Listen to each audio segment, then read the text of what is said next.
Hi guys! Once more, welcome back to my channel MRB Max at ngayon ay kasama ko ang aking kasamahan sa trabaho na si Picar Maynard kasama ang kanyang may bahay. At ngayon nga ay pupunta kami sa Quiapo at sasakay kami sa libreng sakay ng ferryboat mula rito sa Guadalupe Terminal Branch hanggang sa Quiapo. Tara guys at samahan nyo kami sa pagsakay dito. At nagpunta nga kami guys sa ferryboat sa Guadalupe Terminal. Sa pagpasok namin dito guys ay napaka-friendly ng mga staff doon. Hinanapan lang naman kami ng isang valid ID at nagsulat lang kami ng pangalan namin, address at cellphone number. At binigyan kami ng tag para pagdating namin doon sa Quiapo ay iyon naman ang aming iaabot palabas. Pagdating nga namin dito ay mga alas 7:40 ng umaga. Ang sabi ay kaalis lang ng ferryboat. Ang susunod na biyahe ay alas 8:30. May schedule kasi siya guys at ito ang mga sumusunod na schedule niya. At ganun nga ang nangyari kaya naghintay kami. Pero bago mag alas 8:30 ay dumating na ang ferryboat. At ito na. Nagpasakay na sila at swerte naman na pinaupo ko sa unahan. Kaya maganda rin ang pwesto ko. Habang ang kasama ko naman na si Maynard Picar at ang kanyang may bahay ay nakaupo sa likuran sa kaliwang bahagi ko. At nagsimula na nga umandar ang ferryboat guys na aming sinasakyan. Talagang nakalilibang panoorin ang magagandang mga tanawin na makikita rito. Pati mga ibon na sumasabay at umaaligid sa paligid ng ilog.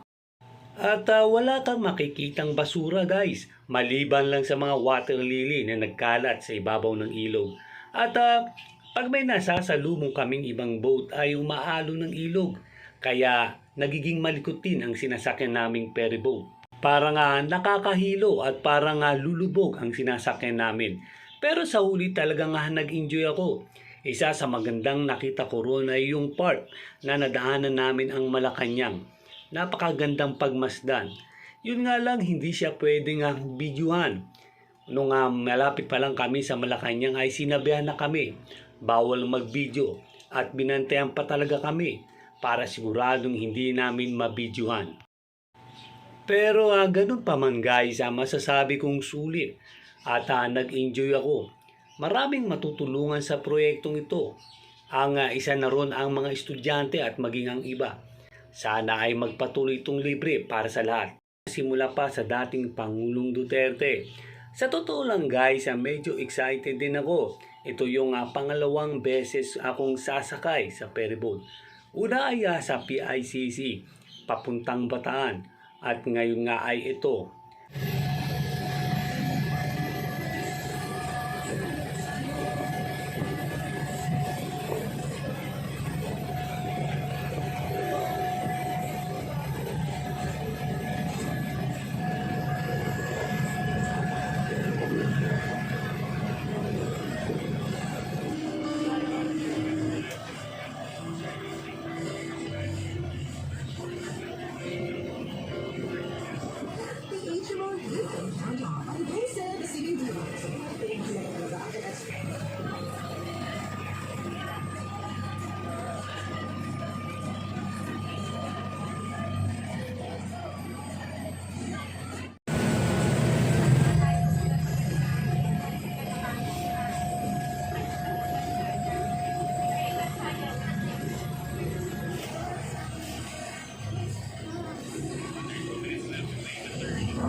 Ay pastry chef. Bili ako sa MXP. Kaya ako umiinom ng MXP.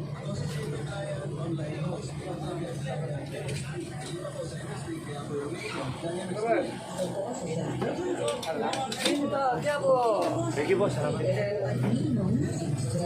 MX3 is locally rated, award-winning, international, and extraordinary with Abbott. Sa market. Thank you, boss. Okay ako. Hindi na kasama para hindi malusot ang mga...